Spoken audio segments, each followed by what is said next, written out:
సుమన్ టీవీలో మీ business promotions కోసం ఈ కింది నెంబర్ను సంప్రదించగలరు.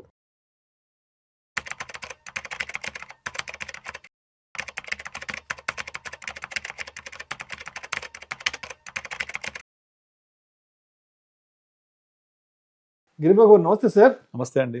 Welcome to Vishnu talks. Thank you so much for being with Vishnu talks Giribabu గారు. సో గిరిబాబు గారు, ఎప్పటి నుంచో ఒక రేర్ టాపిక్ గురించి మీతో మాట్లాడదాం అనుకుంటున్నా, షరియా ఫండ్స్. రీసెంట్ కొన్ని ఆర్టికల్స్ లో కూడా చూసా, షరియా ఫండ్స్ కి సంబంధించిన కొంత బ్రీఫింగ్ కూడా ఇచ్చారు. సో ఏంటి అసలు ఈ షరియా ఫండ్స్ అంటే, ఈ షరియా ఫండ్స్ లో ఎవరు ఇన్వెస్ట్ చేయొచ్చు అండ్ ఎవరిని ఉద్దేశించి ఈ షరియా ఫండ్స్ తీసుకొచ్చారు, అదేవిధంగా దీనికి సంబంధించి ఎటువంటి నిబంధనలు కూడా ఉన్నాయి అసలు? యాక్చువల్గా షరియా ఫండ్ అనేది ఒక నార్మల్ మ్యూచువల్ ఫండ్. కాకపోతే ఏంటంటే అన్ని మ్యూచువల్ ఫండ్స్ లాంటి ఫండ్ కాదు ఇది. ఇది ఒక స్పెషల్ కేటగిరీ ఫండ్. ఇది దేనికోసం ఉద్దేశించింది అంటే, ఇప్పుడు ముస్లిమ్స్ ఉంటారు కదా, వాళ్ళ ఖురాన్ ప్రకారంగా షరియా రూల్ ఆర్ షరియా లా అని ఒకటి ఉంటుంది. ఈ లా ఏం చెప్తుంది అంటే, మనము ఇన్వెస్ట్మెంట్ చేసేప్పుడు హరామ్ ఫండ్స్లో చేయకూడదు, హరామ్ స్టాక్స్లో, హలాల్ స్టాక్స్లో చేయాలి. అండ్ సిన్ స్టాక్స్లో చేయకూడదు, ఓన్లీ హలాల్ స్టాక్స్ చేయాలి. అవి ఏంటి అంటే, ఆ కంపెనీ వడ్డీ వ్యాపారం చేయకూడదు, బీవరేజెస్ అమ్మకూడదు, సిగరెట్ అమ్మకూడదు, ఎంటర్టైన్మెంట్ రిలేటెడ్ కంపెనీస్ ఉండకూడదు, తర్వాత మనీ లెండింగ్ చేయకూడదు. ఇలాంటి షరియా రూల్కి విరుద్ధంగా ఉండే కార్యక్రమాలు చేసే ఏ కంపెనీస్లో ఇన్వెస్ట్ చేయకూడదు. ఈ ఫండ్స్కి షరియా సర్టిఫికేట్ కూడా ఉండాలి. అంటే ఈ ఫండ్ మేనేజరు మేము ఇక్కడ చేస్తాము, ఈ ఫండ్స్ చేస్తామని చెప్పేసి వాళ్ళు క్లియర్గా సర్టిఫికేట్ తీసుకొని సర్టిఫికేట్ అటాచ్ చేసి ఆ స్టాక్స్ ఇన్వెస్ట్ చేస్తారనమాట. ఇది కేవలం ప్యూర్గా ముస్లిం ఇన్వెస్టర్స్ ఎవరైనా ఇందులో చేసుకోవచ్చు కళ్ళు మూసుకొని. అయితే ఇది మనం హిందూస్ చేద్దంటే చేయొచ్చు, హిందూస్ చేసుకోవచ్చు, ప్రాబ్లం లేదు. మంచి ఫండ్స్ మంచి రిటర్న్ జనరేట్ చేస్తాయి. కానీ ముఖ్యంగా ఇది ఒక ముస్లిం అనేవాళ్ళు ఇందులోనే చేస్తారు. వాళ్ళు జనరల్గా ఇది కాకుండా వేరే ఫండ్స్ ఇన్వెస్ట్ చేస్తే, వేరే ఏ ఫండ్లో చూసుకున్న ఒక బ్యాంకింగ్ స్టాక్ ఉందనుకోండి, అది వాళ్ళ రూల్ ప్రకారంగా చేయకూడదు. కనుక అది రూల్ వ్యతిరేకించడం వడ్డీ వ్యాపారం చేస్తారు కాబట్టి బ్యాంకింగ్ స్టాక్స్ చేయకూడదు. ఎగ్జాంపుల్ చెప్తున్నాను. అలాగే బీవరేజెస్ చేయకూడదు, అలాగే మనీ లెండింగ్ లాంటి స్టాక్స్ చేయకూడదు, అలాగే మనకు ఏవైతే ఈ సినిమా ఇండస్ట్రీ ఎంటర్టైన్మెంట్ అవి చేయకూడదు. అలాంటి స్టాక్స్ అవాయిడ్ చేయాలి అంటే మనకు చాయిస్ ఉండదు. బట్ ఈ పర్టికులర్ షరియా ఫండ్ ఏదైతే ఉంటుందో వీటిని ఎథికల్ ఫండ్స్ అంటారు. ఎథికల్ ఫండ్స్, ఈ ఎథికల్ ఫండ్ ఆ పేరులోనే ఉంది. ఈ ఎథికల్ ఫండ్ అనేవి ఏదైతే పేరు ఉంటుందో వాళ్ళు పక్కాగా షరియా రూల్ ఫాలో అవుతారు కాబట్టి ముస్లిమ్స్ వాటిలలోనే ఇన్వెస్ట్ చేస్తారు. సో వాళ్లకు కావాల్సిన రూల్ ప్రకారంగా చేసినట్టుగా ఉంటుంది. అది హిందూస్ చేద్దంటే హిందూస్ కూడా చేయొచ్చు, కానీ మనకు ఆ రెస్ట్రిక్షన్ లేదు కాబట్టి ఎక్కడైనా ఒకటి చేస్తామో అలాగే ఒక ఫండ్ కూడా ఇది. వేరస్ వాళ్ళకు ఇది ఒక్కటే పాసిబిలిటీ, అందులో ఇన్వెస్ట్ చేస్తారు. రిటర్న్స్ కూడా బాగానే ఉంటాయి, ఇందులో మంచి రిటర్న్సే వస్తాయి. అండ్ రీసెంట్గా ఒక 2 కొత్త ఫండ్ హౌసెస్ కూడా ఇవి లాంచ్ చేశాయి. ఇంతకుముందు మనకు 2 ఉండే fund houses, Tata ethical fund, taurus ethical fund. ఇప్పుడు ఇంకొక 2 యాడ్ అయినాయి, quantum ethical fund, the wealth company ethical fund. టోటల్గా 4 ఫండ్స్ ఉన్నాయి ఈ కేటగిరీలో. ఈ 4 ఫండ్స్ టాటా టారస్ ఎప్పటి నుంచో ఉన్నాయి, ఓల్డెస్ట్ ఫండ్స్.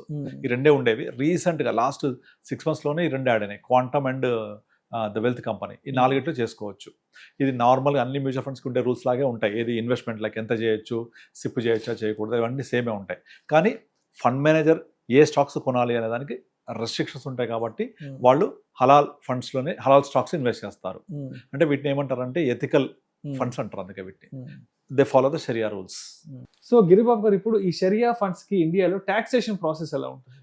ఇది టాక్సేషన్ స్పెషల్గా ఉండదండి. దీనికి నార్మల్ ఈక్విటీ మ్యూచువల్ ఫండ్స్కి ఎలాగ ఉంటుందో అలాగే ఉంటుంది. అంటే long term capital gain tax if you holds for 12 months plus, short term capital gain tax if you holds less than 12 months. 365 days కంటే అబౌవ్ ఉంటేనేమో long term capital gain tax after first 1.25 lakh 12.5%, దాని లోపల ఉంటే 20%. ఇది నార్మల్గా అన్ని equity ఫండ్స్కి ఎలా ఉంటుందో దీనికి కూడా అలాగే ఉంటుంది. స్పెషల్ ట్యాక్సెస్ ఏమి ఉండదు, నార్మల్గానే ఉంటుంది. రైట్. అదేవిధంగా దీంట్లో డైవర్సిఫికేషన్ ఎలా ఉంటుంది?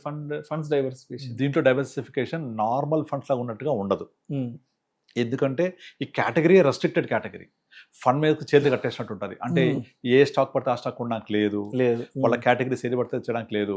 చాలా వెతికి షరియా కంపెనీస్కి అప్లికబుల్ అయ్యే స్టాక్స్ మాత్రమే కొనాలి. కాబట్టి చాలా నారో రెస్ట్రిక్టెడ్ మన ప్లే గ్రౌండ్లో ప్లే చేయాల్సి వస్తుంది. అంటే మనకు ఇప్పుడు ఇండియా స్టాక్ మార్కెట్లో 36% BFSI అంటే బ్యాంకింగ్ ఫైనాన్షియల్ సర్వీస్ ఉంటుంది, 36%. ఇక రిమైనింగ్ ఒక 20-30% మిగతా stocks which are not comply with the sharia ఉంటాయి. కనుక అక్కడ చాలా రెస్ట్రిక్టెడ్ ప్లే ఉంటుంది. కనుక ఫండ్ మేనేజర్స్ చాలా కొన్ని అవైలబుల్ ఉండే స్టాక్స్లో మళ్ళీ పిక్ చేసుకొని ఆ స్టాక్స్ మళ్ళీ సెరియర్స్ ప్రకారం ఉండి వాటి పర్ఫార్మెన్స్ చూసుకొని ఏవి పెరగబోతున్నాయో అందరూ ఇన్వెస్ట్ చేసుకుంటాడు. కనుక చాలా రెస్ట్రిక్టెడ్ నారోలో ప్లే చేయాల్సి ఉంటుంది. బట్ ఏంటంటే ఇప్పటి వరకు అయితే మనకు జనరేట్ చేసిన ఫండ్స్ అని కూడా మంచి రిటర్న్స్ జనరేట్ చేశాయి. ఎందుకంటే చాలా స్పెసిఫిక్గా ఉంటారు వాళ్ళు, చాలా పిన్ పాయింటెడ్గా ఉంటారు కాబట్టి అవి మంచిగానే పర్ఫామ్ చేస్తున్నాయి ఇప్పటిదాకా అయితే. బట్ హవెవర్ అంత నార్మల్ ఈక్విటీ మ్యూచువల్ ఫండ్ లాగా వెల్ డైవర్సిఫైడ్ కావు ఇవి.